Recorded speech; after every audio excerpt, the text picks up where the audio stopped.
A paz do Senhor para você, docente do Discipulando.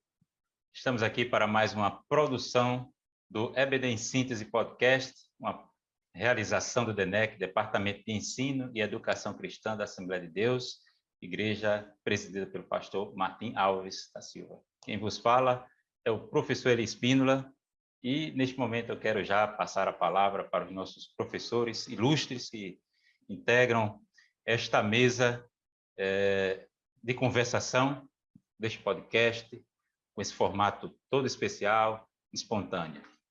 Professora Celeste, a paz do Senhor, Celeste Rubinho, você teria aí paz do Senhor. nas suas considerações iniciais também, um convite especial para os nossos internautas? Com certeza, com certeza. Que alegria, né, tá aqui mais uma noite, um dia, uma manhã, não importa a hora que você esteja nos assistindo, sejam todos muito bem-vindos, né?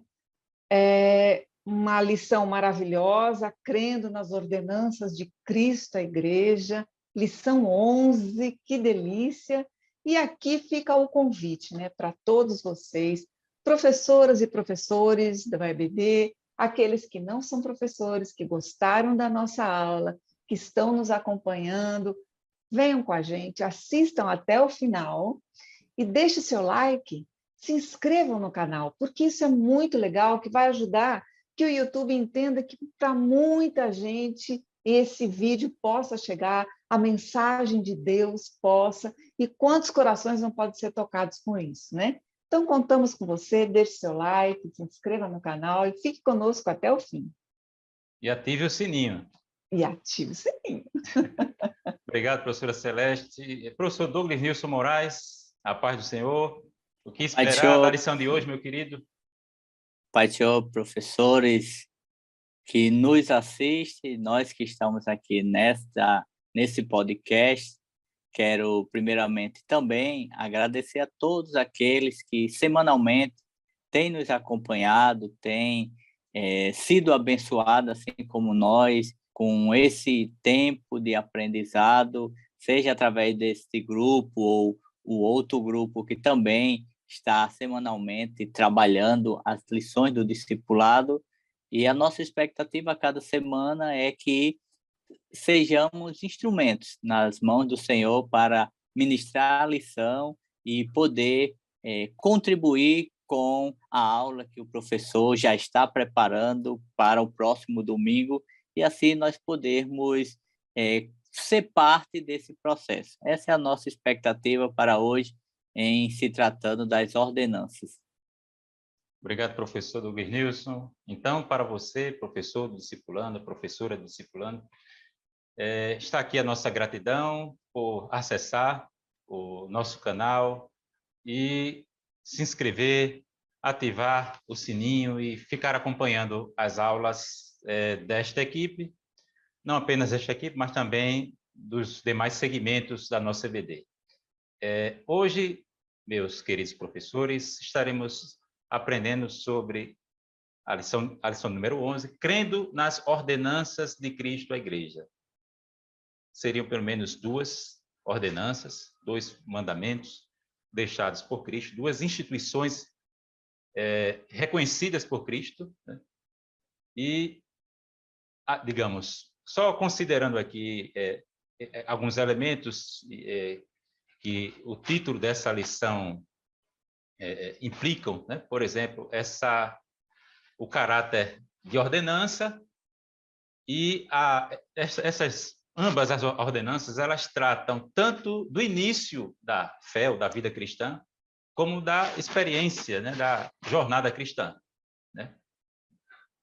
São ordenanças que teriam, digamos assim, um caráter de rito, né, propriamente de rito, um caráter cerimonial, e também são ordenanças, ou melhor dizendo, proclamações, que também trazem um elemento simbólico daquilo que Cristo fez por nós, daquilo que Cristo fez por cada crente. E que você, professor discipulando, precisa levar em conta, antes de propriamente introduzir o assunto da lição, que uma pergunta que pode surgir entre os alunos é: qual é a igreja correta, né? Ou as marcas de uma verdadeira igreja? A marca de uma verdadeira igreja é uma igreja que administra essas ordenanças, as ordenanças que haveremos de estudar aqui, e que as administra de forma correta. Não, você não pode conceber uma igreja que não administre a ordenança do batismo ou que não administre a ordenança da ceia. Pronto, e acabei de citar aqui os dois, em que consistem essas ordenanças que serão objeto do nosso estudo hoje. E ali, agora, introdutoriamente, professor Douglas News, por favor, pode dizer alguma coisa. E quanto a essas ordenanças, nós temos essa liberdade, sempre temos batido nessa tecla, que para o novo convertido que está ingressando na igreja, ele pode se perguntar aonde vai encontrar, qual é a fundamentação dessas ordenanças, por que nós seguimos determinadas ordenanças e, de repente, ele pode estar vindo de um outro segmento, onde lá se administrava de outras formas. Como fazer isso? Como trazer segurança bíblica e teológica para esse novo convertido? Então, nada melhor do que a nossa declaração de fé. A nossa declaração de fé, ela vai ter nos capítulos 12 e 13, vai apresentar detalhadamente o nosso credo sobre essas ordenanças, sobre o batismo em água e sobre a ceia do Senhor, que ao longo deste momento nós vamos estar sempre pincelando sobre, com maior detalhe, sobre esses dois momentos de relevância para, como você falou, para a vida cristã. Eu queria fazer uma ressalva que quando o professor ele fez uma pergunta, qual é a igreja correta, né? É uma boa pergunta, uma pergunta ingênua, mas é uma boa pergunta e muito frequente, inclusive, né? Dos novos convertidos, porque não nasceram no Evangelho, por óbvio, né? E estão vindo aí das mais variadas igrejas e entendimentos possíveis. E a nossa função é qual? Acolhimento, né? Nós, primeiro ponto, precisamos acolher, porque há outras denominações e outras igrejas que elas têm um posicionamento radicalmente distante, ao contrário ao que nós vamos apresentar, o que a revista está nos trazendo, né? Mas eu acho que um ponto que a gente pode ressaltar para facilitar o entendimento desse aluno seria tocar na graça salvífica, né? Quando nós trabalhamos aquilo que nos permitiu a graça, que é diferente da meritocracia, eu acho que é fundamental uma introdução nesse ponto para ele, por si próprio, começar a refletir e vai começando a entender, quer dizer, então, que não depende do que eu faço? Então, quer dizer que não depende de nenhum ato extraordinário ou que advenha de mim, ou que venha para mim mesmo. Isso é importante, né?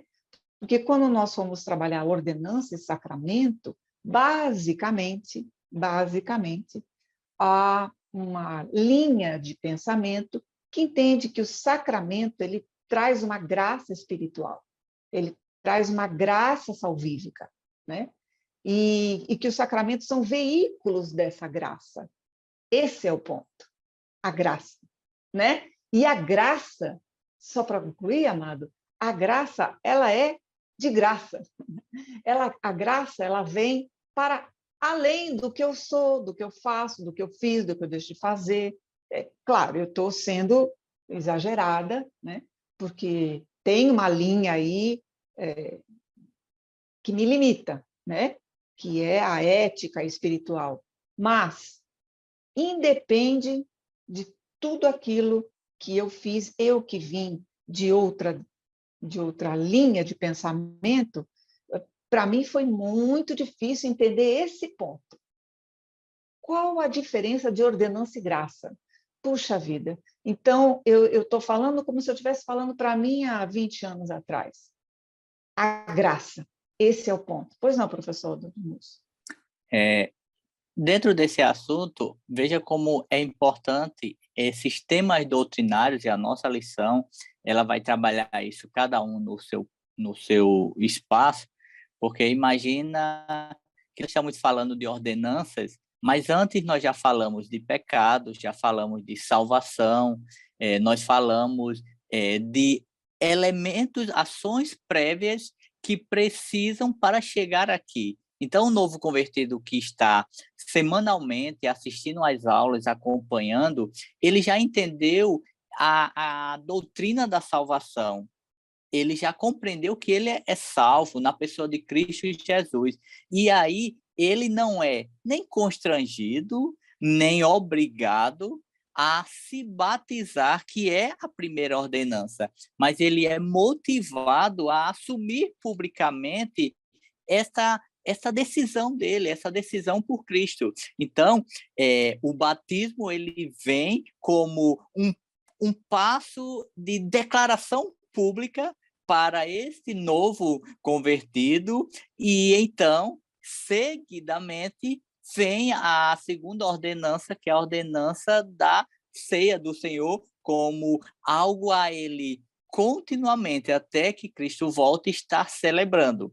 E aí, o próprio comentarista ele vai falar, baseado em um teólogo, Mie Palma, não lembro se a escrita, a pronúncia seria assim, ali, você pode me corrigir depois, falar no inglês correto, mas o que ele vai dizer é que... tá vendo? Fiz o contrário.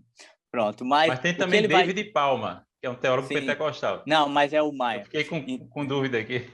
Mas é o Maia. Então, o que ele vai dizer é que há uma ordenança que você celebra uma única vez, que é o batismo. Nós não precisamos estar anualmente dizendo, vai ter um novo batismo, é o batismo dos 90 anos, eu vou me batizar. Mas eu me batizei já, vou me batizar no que eu acho bonito, é o batismo do centenário, vou me batizar. Não, é um ato único. Agora, a ceia é um ato contínuo, mensalmente, no caso da nossa igreja, alguma denominação pode celebrar semanalmente, há corpos cristãos que celebram uma vez por ano, mas o importante é estar sempre trazendo essa ordenança, trazendo esse momento, a memória. É verdade, mas queria acrescentar nessa sua observação muito bem colocada, quando você fala, o batismo é uma única vez, é uma ordenança, que é uma única vez, e é isso mesmo. Fez uma única vez, você como se fosse um distintivo na sua vida, que você já vestiu esse distintivo. Ok. Ocorre que esse novo convertido, ele pode já ter sido batizado.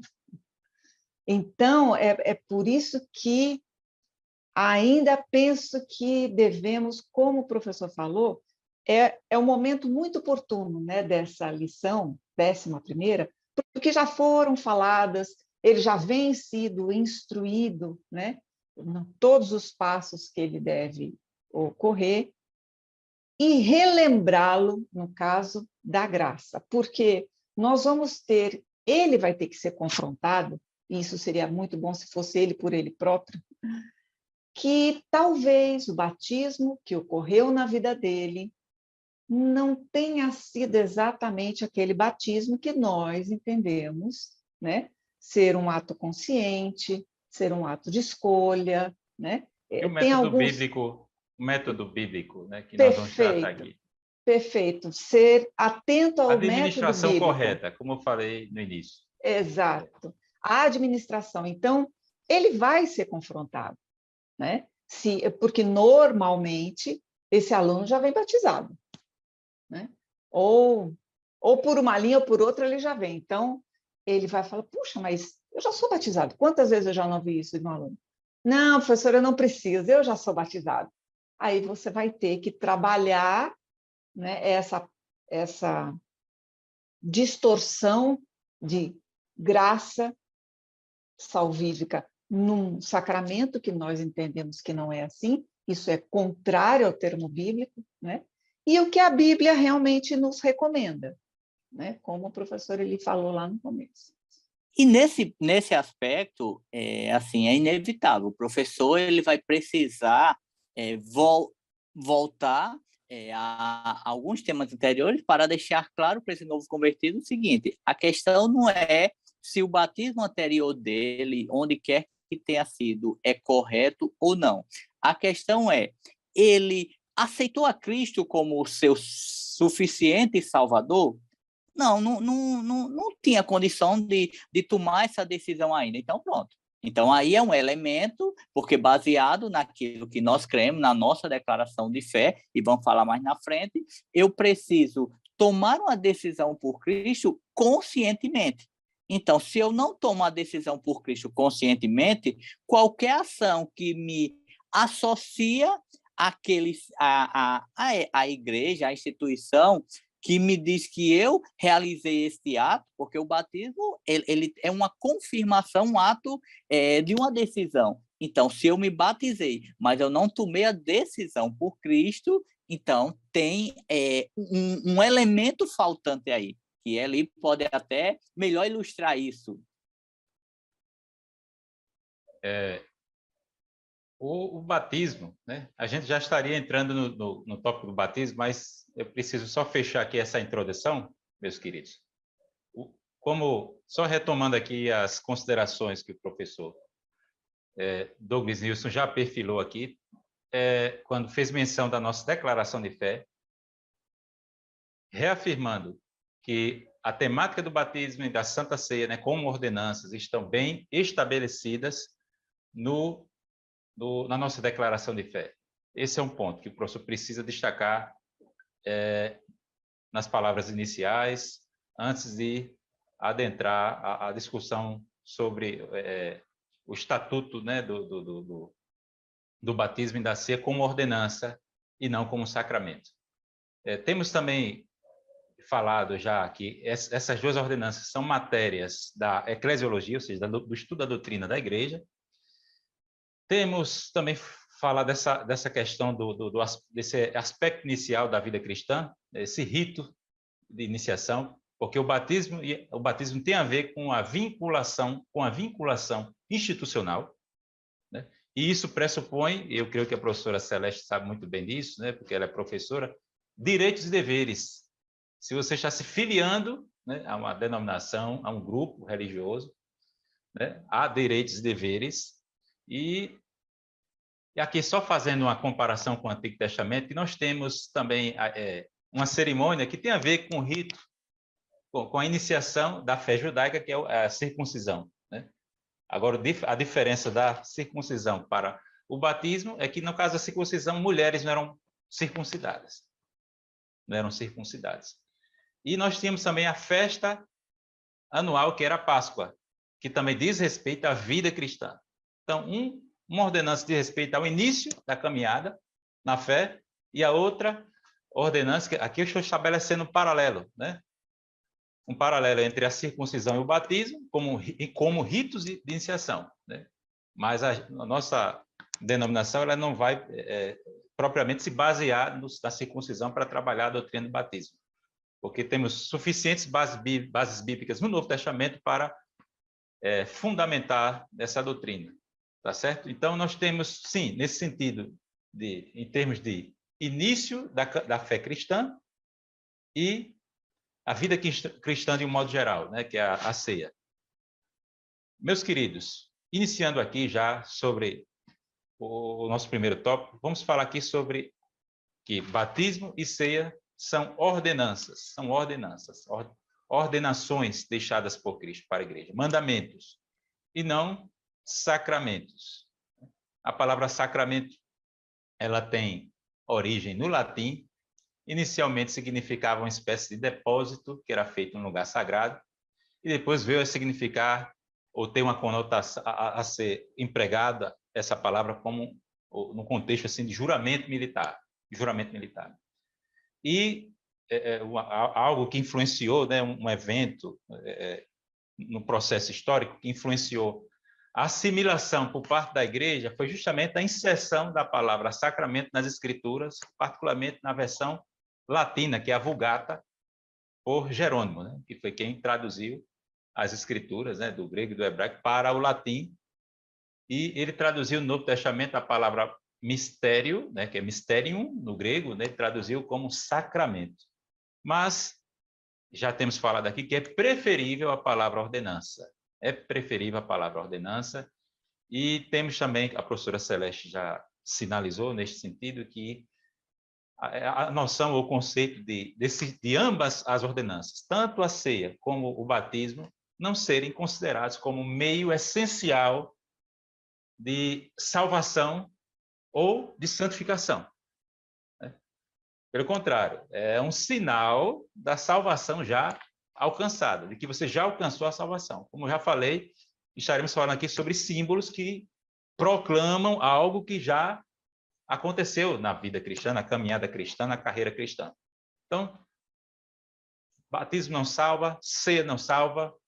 Nós temos, ainda aqui, reforçando esse conceito de ordenança, esse estatuto ordenatório, né, da ceia como ordenança, como um ordenamento, tanto a ceia como o batismo, nós temos o batismo integrando a grande comissão. Ide por todo mundo, né, fazer discípulos de todas as nações. Isso é uma ordem. Isso é uma ordem. E quando nós vemos na instituição da ceia por Cristo, né, fazer isto, uma ordem que Cristo deu, né? Fazer isto em memória de mim. É uma ordem. E Paulo também, quando trata na primeira carta aos Coríntios, capítulo 11, versículo 23 e diante. E nós temos também exemplos de Cristo sendo batizado e o exemplo de Cristo também instituindo a ceia, né? Instituindo a ceia. Então, eu queria aqui nesse primeiro tópico só pontuar esse primeiro tópico que trata da distinção entre ordenança e sacramento, e, ao mesmo tempo, afirmando, né, estaremos aqui a afirmar que ceia não é sacramento e que batismo não é sacramento. Professora Celeste, o professor Douglas Nilson, fiquem à vontade. E só complementando, as ordenanças, né, elas são, basicamente, se eu pudesse resumir, determinadas por 3 fatores, né? Elas foram instituídas por Cristo, então isso tem que ficar claro na mente do aluno. Elas foram ensinadas pelos apóstolos e elas foram praticadas na igreja primitiva. Então, penso que são alguns pontos básicos para diferenciar. E quanto ao sacramento, ele, embora as denominações que entende por sacramento, elas divergem até entre si, mas uma grande parte delas entende que é necessário esse sacramento para se conseguir uma salvação. Então, muito bem fechado esse ponto, eu queria lembrar de Tito, capítulo 3, versículo de 4 a 7, quando ele diz que fomos justificados pela sua graça, sejamos herdeiros segundo a esperança da sua vida, baseado na renovação pelo Espírito Santo através do batismo. Então, esse batismo, ele me traz uma sinalização. Eu já faço parte da família cristã, e como o professor Douglas Nilson tinha mencionado, eu não sou obrigada a me batizar, mas é muito legal, seria muito interessante que eu tornasse pública uma decisão, né? Porque quando eu torno público, é como se eu dissesse ao outro, não faço mais parte do seu território, agora eu pertenço a um outro território, a um território cristão. Então, são elementos que vão contribuindo para a minha autorresponsabilidade como cristão. No entanto, o batismo não é um sinal claro para dizer que eu sou efetivamente salva. Certo? É assim, há uma sequência. Eu aceito Jesus Cristo como meu único Senhor e Salvador, decido me batizar, se eu cumprir aí alguns requisitos, e então eu posso participar da Santa Ceia. Ok. Mas vamos lembrar que trigo e joio crescem juntos, né? Eles crescem juntos. Então, eu não posso, vamos dizer assim, criticar nenhuma postura através... Eu estou dizendo isso porque domingo retrasado, né, professora Eli, que eu dei aula sobre o Estatuto da Igreja, e para muitos jovens, né? Tinha algumas pessoas já adultas, mas na grande maioria eram jovens. E jovens, a partir de 12 anos, aquele que nós entendemos que já tem aí uma opinião formada, mas é só Deus, eu quero deixar claro aqui que é só Deus que vê o coração da pessoa. Então, o professor, ele tem que direcionar sem rotular. É esse o cuidado, a cautela. Vocês estão entendendo? Sim, sim. E dentro desse aspecto, eu acho interessante a fala de Celeste. Agora, nós, como professores, que estamos lidando com um público que está ingressando na igreja, né, novos convertidos, o nosso papel é ensinar e apresentar os elementos do batismo, da ceia, das ordenanças, a importância desses elementos. Só que nós podemos nos deparar com alguns públicos distintos. Há aqueles que, por entender que eu não estou ainda preparado para me batizar, vou esperar um pouco mais. E aí, isso precisa de uma maior investigação, digamos assim, para saber por quê, o que é que precisa algo mais. Porque o batismo não é algo místico que você, eu só vou me batizar se Jesus me der um sonho que eu estou sendo batizado. Ou então, se Jesus usar alguém para que diga que eu tenho que ser batizado. Isso é uma decisão. É algo maduro de alguém que já tomou uma decisão mais madura e agora precisa continuar nessa passada. Porque senão, se eu, como professor, não confrontar, não ensinar, não motivar, e o nosso papel para aí, motivar, ensinar, confrontar, nós podemos meio que não dar importância devida a Perfeito. essas Mas, assim, ordenanças. só um detalhe. Quando você fala motivar, é perfeito, professor. Nós temos que motivar. Ocorre que, às vezes, a nossa motivação, nós estamos tão empolgados em motivar que nós subimos um degrau e fomos para a coação, entendeu? Então, entre motivação e coação, é uma linha tênue. Nós temos que motivar, ensinar, dizer do prazer que isso pode trazer para a sua vida, como essa comunhão ela é satisfatória, mas nós não podemos chegar ao ponto de, olha, se você não fizer, então, sabe, partir para a coação. É esse ponto que eu estava querendo dizer, entendeu? Porque a motivação ela vai envolver tudo na fé. Se eu não for, é mais ou menos assim. Imagina que eu não sou batizado em águas. E aí eu chego para o meu aluno e digo, você tem que se batizar. Eu não tenho um argumento, porque isso ainda nem me trouxe a um convencimento. Agora, eu sou batizado em águas e eu tenho elementos bíblicos, eu tenho a começar, e o principal é que se eu ser discípulo é ser um imitador de Cristo. E se eu estou buscando ser um imitador de Cristo, Cristo orava e orava muito. Então, eu, como imitador, eu preciso desenvolver uma vida de oração. Cristo conhecia a palavra, ele argumentava com a palavra, argumentava. Então, como é que eu vou ser imitador de Cristo? Eu preciso estar vivenciando essa palavra. Cristo se batizou? Se batizou. Então, peraí. Ele precisava? Não, mas ele faz, como o próprio texto diz, para cumprir as Escrituras. Então, se Cristo ele se batiza e ele deixa esse legado para nós, então, ele se identifica conosco, então não tem por que eu não motivar o meu aluno e ele não se batizar. Agora, não cabe a mim, sim, passar dessa fase, ou então constranger essa pessoa a dizer, você tem que se batizar, porque senão você não vai para o céu. Aí eu estou transformando essas ordenanças em sacramentos. Então, é preciso ter cuidado porque o sacramento, ele diz que confere uma graça. Ou seja, se eu não tenho esse sacramento, ele pode interferir diretamente na minha salvação.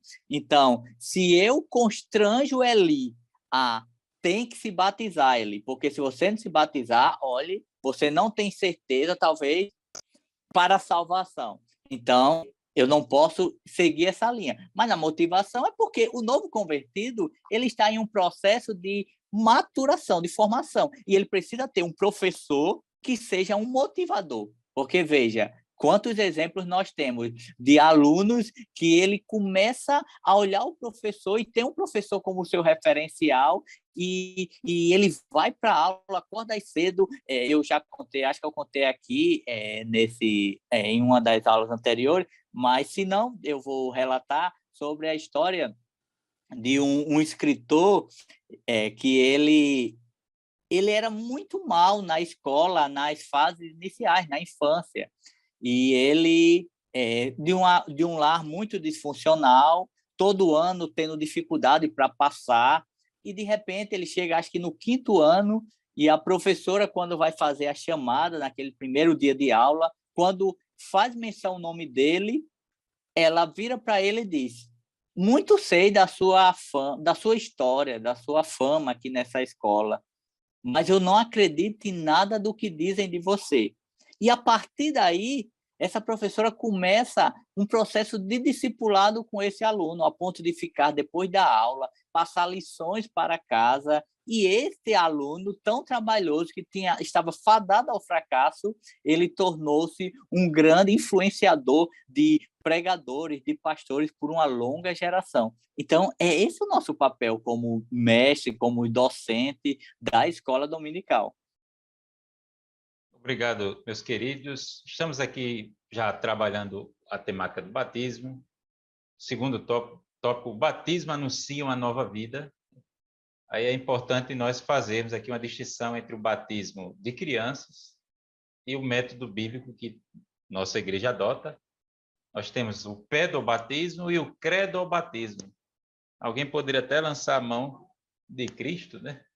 Mas observe que Cristo foi apresentado ainda como infante no templo, mas somente em idade responsável é que ele foi batizado, né, por João.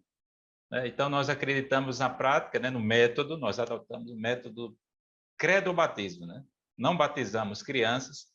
E uma outra característica do nosso método é que é por imersão. Até a própria etimologia da palavra, né, o sentido original da palavra batismo explica isso, que significa mergulho, ou seja, está sob a água. E um outro elemento simbólico que reforça esse conceito, além da etimologia, é que batismo significa sepultamento.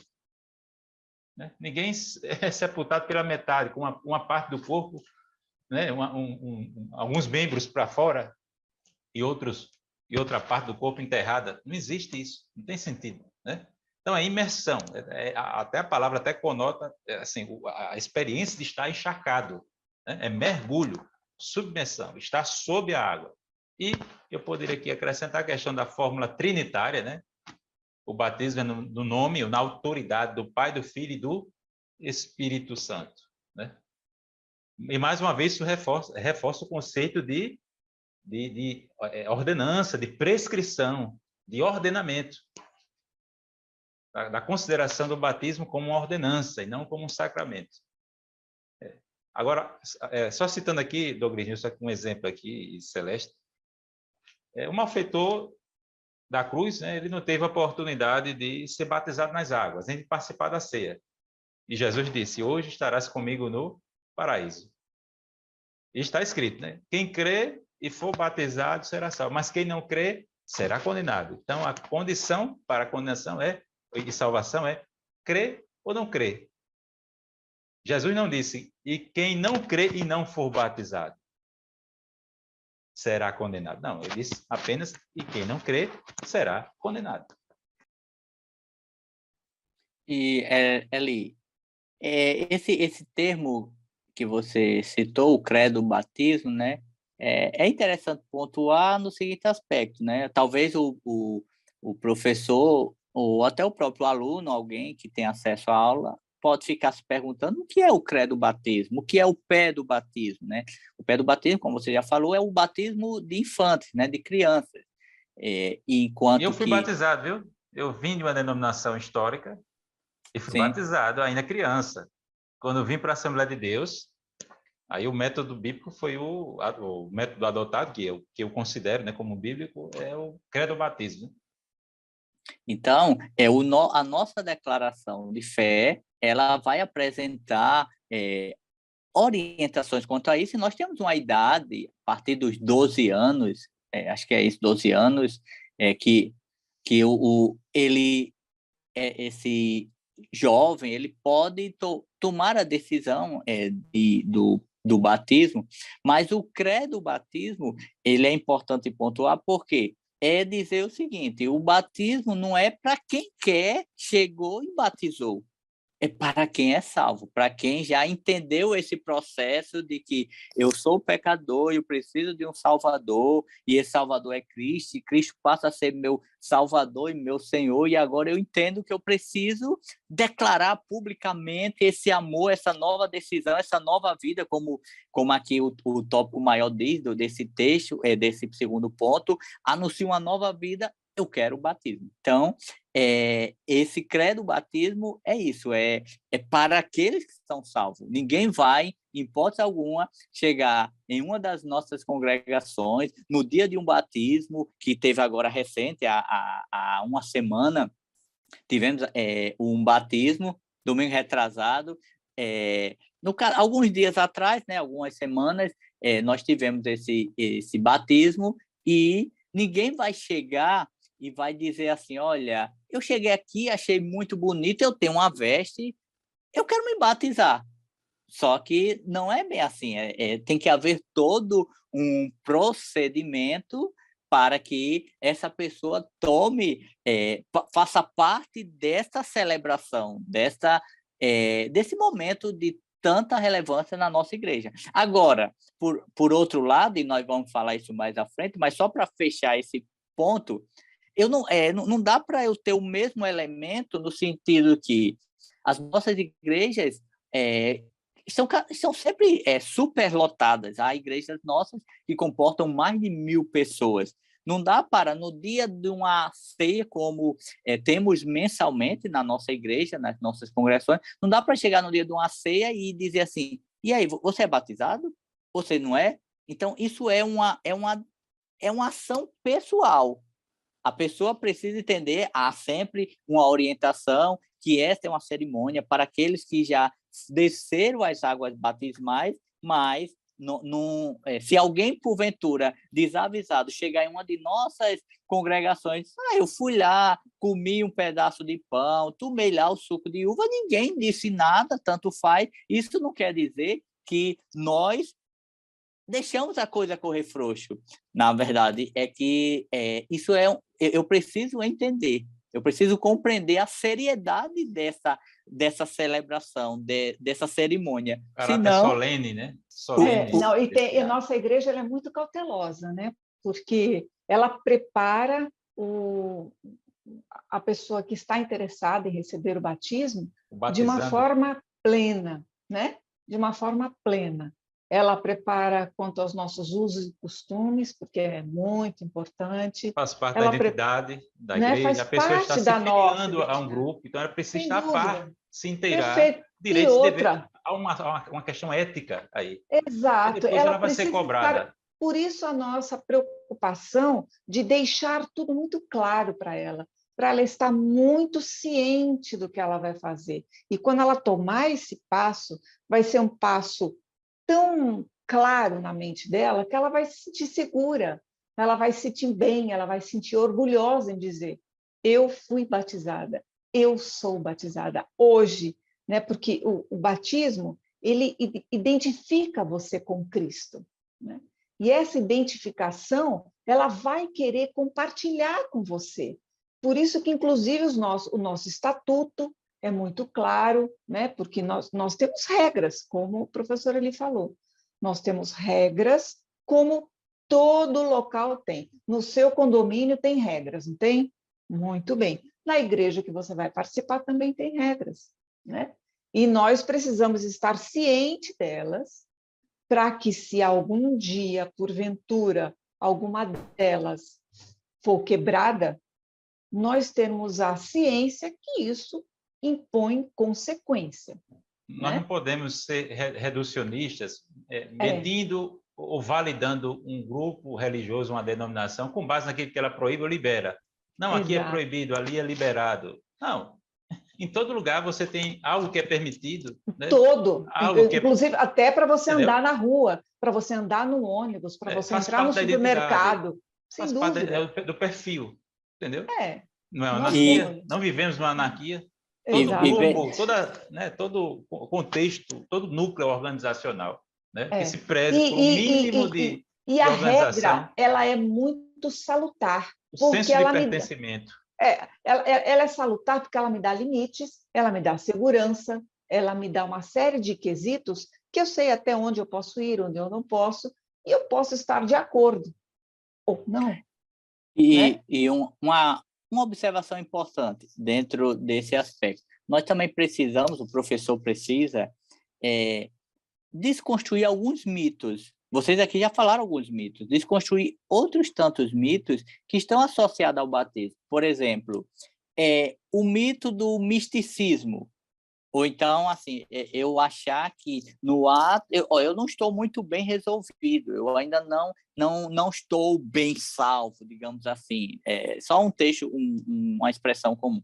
Mas eu creio que na hora que eu descer ali as águas, Deus vai gerar uma força em mim que eu vou ser salvo naquele momento. Isso é um mito. O batismo não tem essa ação. Deus ele pode fazer em qualquer que seja a circunstância. Ele não tem uma ação regeneradora. O batismo não tem. E aí, uma outra questão é que o batismo, eu estou na igreja, eu levantei a mão para Cristo, eu me considero um crente e eu tomei a decisão de me batizar. Mas o batismo, e a professora Célia já falou, ele não garante que, pronto, me batizei, agora é só ficar no banco, porque existe uma coisa chamada santificação progressiva. Então, o batismo ele é uma etapa conclusa, mas eu preciso continuar nesse processo de santificação. Uma coisa é a iniciação na caminhada ou na fé. Outra coisa é a vida cristã. Isso tem a ver com a ceia, né? Assunto do próximo tópico. Tem a ver com a ceia. Porque, não, veja, eu posso me batizar e esperava que algo extraordinário acontecesse ali naquele tanque ou naquele mar, se for num mar, num local aberto. Não aconteceu como eu esperava. Então, agora eu nunca vou me sentir apto para ceiar, porque o que eu esperava não aconteceu. Então, isso aí pode estar associado à falta do ensino, do conhecimento, do discipulado. Esclarecimento, exatamente. Porque esclarecimento. É o processo de santificação que muitas vezes vai gerar algumas ações na vida, no coração, no interior do crente, independente do seu tempo na caminhada cristã. E se a pessoa ficar a desejar quanto à questão da santificação, aí de novo entraremos na questão do direito e do dever, né? Ela precisa continuar prestando bom testemunho. Meus queridos, fechando aqui o segundo tópico, faltou só eu esclarecer a expressão que eu usei, credobatismo, o porquê desse elemento, nessa parte inicial, né? Credo tem a ver com crença. Então, o que é que se requer de um candidato ou de um batizando? Idoneidade para a profissão de fé. Idoneidade. Nos moldes bíblicos, né? Só esse adendo. Nos moldes bíblicos. Sim, nos moldes bíblicos para professar a fé. Exato. E outra coisa, um testemunho crível. Então, como é que eu vou acreditar no testemunho de uma criança? Né? Então, sabemos que isso aí também não seria nenhum ponto polêmico, né, para nós. Salvação de crianças. Né? Não, porque a criança não foi salva. Aliás, não foi salva porque não foi batizada nas águas e tal. Né? Então, sabemos que batismo é condição para a salvação é pela fé. Uma criança pode expressar seus sentimentos condizentes com sua experiência com Deus, mas nós, por uma questão de regra, né, de procedimento, de metodologia, nós temos indicado essa idade mínima para o batismo, 12 anos. Por quê? Porque é necessário idoneidade e é necessário, o que é que se requer do candidato? Que ele tenha um testemunho crível, digno de fé, né? Uma profissão pública da fé, da fé que ele está professando, né? E que seja crível, consistente, tá certo? Vamos agora avançar para o terceiro tópico, meus queridos. A ceia do Senhor anuncia a comunhão com Cristo. Temos falado sobre o início da caminhada cristã, esse rito de iniciação, que é o batismo, e agora vamos falar da vida cristã e o papel da ceia, né? Aí nós temos algumas teorias, como a teoria da transubstanciação, né? Há algumas crenças que estimam que os elementos, no caso o pão e o suco de uva, eles literalmente se transformam em corpo e sangue de Cristo, né? Aí nós temos uma outra concepção, que é a teoria da consubstanciação, que concebe que Cristo estaria, digamos, não fisicamente, mas espiritualmente presente nos elementos. Já a nossa metodologia, a nossa crença, né, nosso método de administração da ceia é o memorial, memorativa, né? Jesus disse, fazer isto em memória de mim, né, quando ele instituiu a ceia. Então, a ceia para nós assembleantes, de acordo com isso está muito bem estabelecido, a nossa declaração de fé, nós temos esse tipo de consideração para a ceia. A ceia tem um caráter memorial.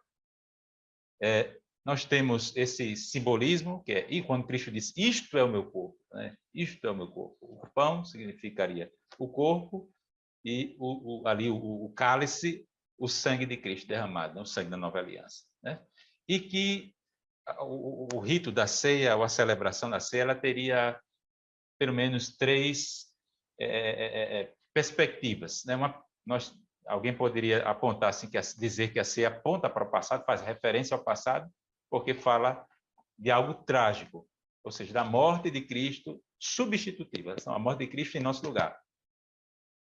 Tem essa consideração, uma referência em relação ao passado, uma referência ao presente, que é o momento de celebração e de comunhão, como o próprio tópico diz, a ceia do Senhor anuncia comunhão com Cristo, ou seja, nossa união com Cristo, e nós temos aí uma referência ao futuro, que é o banquete messiânico da noiva com o seu noivo. E agora, professores, o que vocês poderiam complementar em termos de subsídio para o nosso professor, nossa professora discipulando? A importância disso é o seguinte: quando nós estamos aqui lembrando que a ceia ela é uma reunião, né, importante da nossa igreja, ela visa não só a comunhão entre os irmãos no momento de memorial, né, mas esse memorial ele é tão importante porque sempre trazer à memória aquilo que é importante, ele modifica a minha caminhada. Ele pode contribuir com a minha santificação, porque estamos participantes de um mundo onde as memórias são curtas, onde não há interesse em rememorar as boas coisas, os bons costumes.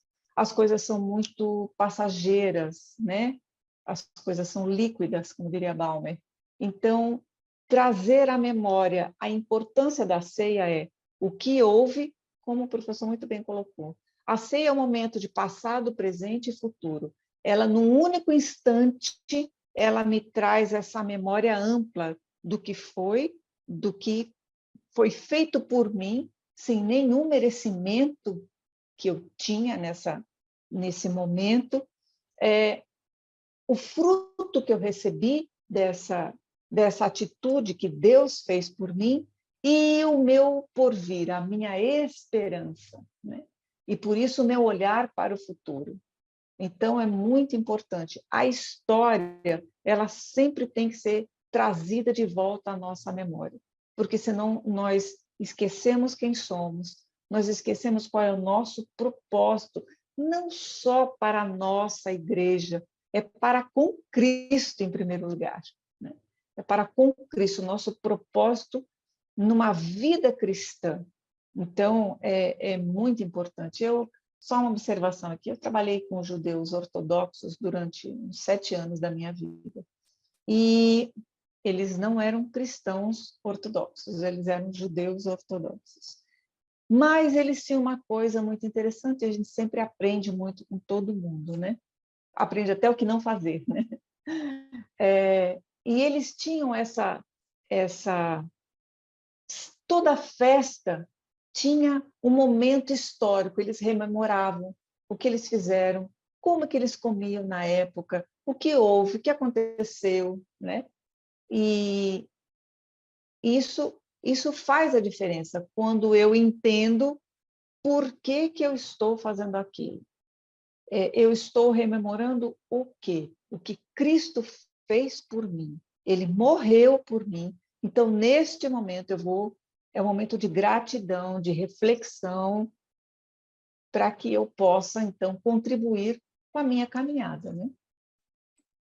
Eu gostaria de pontuar algumas questões sobre esse momento da ceia. Primeiro, no texto clássico que nós mensalmente fazemos menção, lemos, primeiro aos Coríntios, capítulo 11, a partir do versículo 23. Vê como Paulo ouve falar de uma igreja que tinha muitos problemas. E Paulo ele vai pontuando cada um desses problemas, ele vai pontuando até chegar na celebração da ceia. Ele não começa falando da ceia. Por que isso? Porque não dá para eu dar uma importância a uma celebração se outras questões elas ainda não estão resolvidas.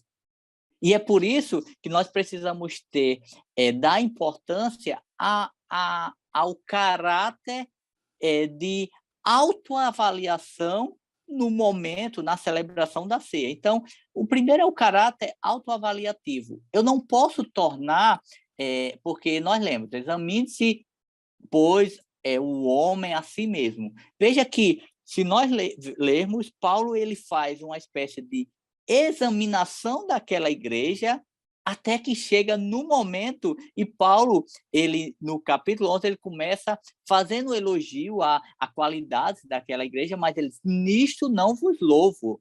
Por quê? Porque eles se reuniam para celebrar, mas ele dizia que isso era pior, eles não se reuniam, aquela celebração não traria a identificação com Cristo, que é o grande significado da ceia. Então, essa autoavaliação ela é muito importante. Um outro aspecto é não tornar essa celebração algo comum. Veja, muitas vezes nós nos habituamos e podemos ser levados a tornar uma celebração tão importante como algo comum. Não é tornar isso algo místico, não é isso. Mas é dar importância devida. E a professora Celeste falou que nós temos a memória muito líquida, rapidamente esquecemos. E eu estava meditando esses dias sobre isso, porque, veja, no passado, e não um passado muito distante, o dia da celebração da ceia era um dia em que as pessoas se preparavam era uma preparação corpo, alma e espírito. Então, assim, era aquele dia em que há uma preparação, há uma expectativa para aquele momento. Nos dias que nós vivemos, com tantas questões, trabalhos, aquilo outro, às vezes as pessoas vão tornando um momento importante como algo comum, a ponto de, hoje eu não vou, não. Próximo mês eu vou, não tem problema. Depois eu vou, tem lá domingo, depois da escola, eu vou lá rapidinho, não tem problema. Então, assim, eu não estou aqui avaliando as necessidades de cada pessoa, mas nós estamos lidando com um público, que é um público que está sendo moldado como imitadores de Cristo. Então, nós precisamos apresentar para esses alunos a importância dessa celebração, a importância de autoanálise, mas também valorizar esse momento, porque é um momento importante para a nossa igreja, para a igreja. É uma celebração importantíssimo. E analise o homem a si mesmo, graças a Deus, como Deus é maravilhoso, como ele é bom, como ele é sábio, porque se eu fosse depender da avaliação do meu irmão para eu participar da ceia, ia ser bem complicado, né? Porque nós temos o hábito de julgar uns aos outros, nós temos o hábito de sempre tornar o outro culpável por alguma coisa. Então, essa responsabilidade que na Bíblia toda, no Antigo Testamento também ele fala, a responsabilidade é individual, é pessoal, né? Então, quando ele chama cada um de nós para nos autoexaminarmos, puxa vida, isso é o ápice que o professor deve estimular isso desde já, a todo momento. Não é só no momento de ceia, não. Essa autoanálise ela deve ser feita o maior número de vezes possível, porque só assim que nós conseguimos nos perceber e nos corrigir na caminhada até Cristo, né? E só para fechar, Eli, a minha fala, o terceiro subtópico do terceiro tópico vai falar que a ceia ela tem um referencial, que é em memória de Cristo. Em uma das lições anteriores, quando nós falávamos sobre a Bíblia, sobre a palavra, então nós citávamos o seguinte, que toda e qualquer pregação, ela tem que estar centrada em Cristo.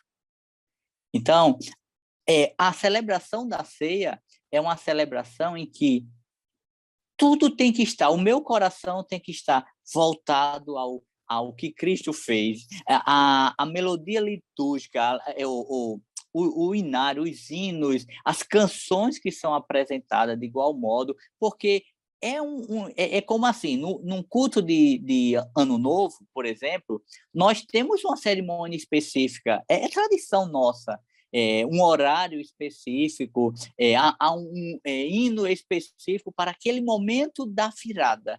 Isso nós sabemos, é tradição e nós gostamos. Da mesma forma, a ceia ela não pode se tornar uma celebração comum quando, depois que fiz tudo, agora vamos, os elementos. Ela deve ser uma celebração que, do início ao fim, leva-nos a refletir sobre o sacrifício de Cristo, sobre o que ele fez por nós e a ordenança que ele deixa para nós. Estar ali é saber que pode ser a última, mas ali eu estou lembrando de tudo aquilo que o Senhor fez e me alegro, porque a cruz, a morte não foi o fim. A ressurreição nos traz esperança que em breve ele vai voltar. Meus queridos, obrigado aí por estas contribuições. A nossa intenção aqui, professor discipulando, você que é professora, também discipulando, é trazer comentários que visem a uma complementação em nível de subsídio para você, professor, né? E aqui, aproveitando até uma sugestão, aqui no auxílio didático 1, a teologia sistemática do Stanley Horton é citada, eu tenho aqui, poderia mostrar nas páginas de 568, páginas 568 e 569, traz uma explicação interessante nessa obra aqui, de Stanley Horton, tá? E também ali, nessa linha, também tem a teologia sistemática, também publicada pela nossa casa publicadora, que é o do Norman Geisler, né? Então, o volume 2, aqui, ele vai ter... Pronto, o Norman Geisler, ele vai ter um capítulo bem extenso. Eu acho muito boa essa teologia, porque ela é muito extensa. ela é bem extensa. Então, ela vai falar de tudo no que fale, pronto, tangente às ordenanças. Então, ele vai falar as várias linhas, a linha que nós seguimos, que nós cremos, que a fundamentação vai refutar algumas críticas àquilo que nós, de repente, somos confrontados ou somos criticados. Então, eu acho uma teologia sistemática muito completa e bem sólida nesse aspecto. Meus queridos, eu queria só agora, nas considerações finais, chamar a atenção para um problema que não leva em conta, né, de pessoas que têm esse tipo aqui de cosmovisão, né, que, digamos, é o movimento dos desigrejados, né? O movimento dos desigrejados, só colocar aqui de volta, né? O movimento dos desigrejados, eles não levam em conta esse vínculo, né, com o grupo, com a comunidade. Hoje a professora Celeste já falou aí desse caráter líquido, né? Observem as redes sociais. No caso das redes sociais, eu possuo a rede, mas no caso da comunidade, a comunidade é que me pertence. Mas há pessoas que se satisfazem. Imagina aí como é que você poderia participar de uma ceia, uma live sobre a ceia. A live da ceia. Você vai fazer o download do pão, do suco de uva. Como é que ficaria essa situação? Então, você precisa se congregar. Então, como é que a pessoa ama o noivo, mas não ama a noiva? É complicado. Jesus disse para Pedro, né? Tu me amas, apacenta os meus cordeiros. Então, precisamos amar a Cristo, amar o pastor, mas amar também o seu rebanho. E precisamos nos congregar, né? Alguém poderia dizer, não, mas a ceia não salva. Sim, mas qual é a prova de que você está em comunhão? É você participar da ceia. A prova, a demonstração de que você está em comunhão com a igreja é você vir participar da ceia, né? Ninguém está aqui dizendo que a ceia é condição para a salvação, que o batismo é condição para a salvação, né? Então, meus queridos, fica aí essa crítica ao movimento dos desigrejados, né? Então, eu gostaria de passar agora para a professora Celeste, depois para o professor Dorilson, as considerações finais para nesse momento em que caminhamos aqui para a conclusão. As considerações finais que ela parece uma lição muito simplista, mas ela não é, ela é fundamental. É fundamental o professor fazer um resumo no final da sua aula, lembrando que ordenanças elas foram feitas por nosso Senhor Jesus Cristo na recomendação direta para nós, que nós devemos, na medida do possível, cumprir, e que a graça ela é independente das ordenanças. Deus nos salvou por um amor absurdo, que João fala de tal maneira, né, que não há como descrever esse amor que ele demonstrou por nós. E tanto o batismo, que é uma convicção da decisão que eu tomei, como a participação na ceia, que é rememorar, trazer à memória tudo que nosso Senhor Jesus Cristo fez por nós, é de fundamental importância. Então, professor, faça um resumo no final, com breves pinceladas, animado, convidando o seu aluno para já ir se comprometendo para fazer parte do próximo batismo. E sempre fique conosco, dê a sua opinião. É um prazer, uma satisfação estar aqui com dois professores tão brilhantes como meus colegas, e que bom que você está aqui conosco. Lembre, deixe sua opinião, se inscreva e toque o sininho para compartilhar com a gente. Como, da minha parte, como orientação final ao professor, eu sugiro que ele mesmo ministrando essa aula, dependendo da classe, do corpo de alunos a qual ele está ministrando, muitas vezes algumas questões muito peculiar, de cunho muito pessoal, podem surgir e esse aluno ele não sinta-se à vontade até para fazer perguntas, questões na sala de aula.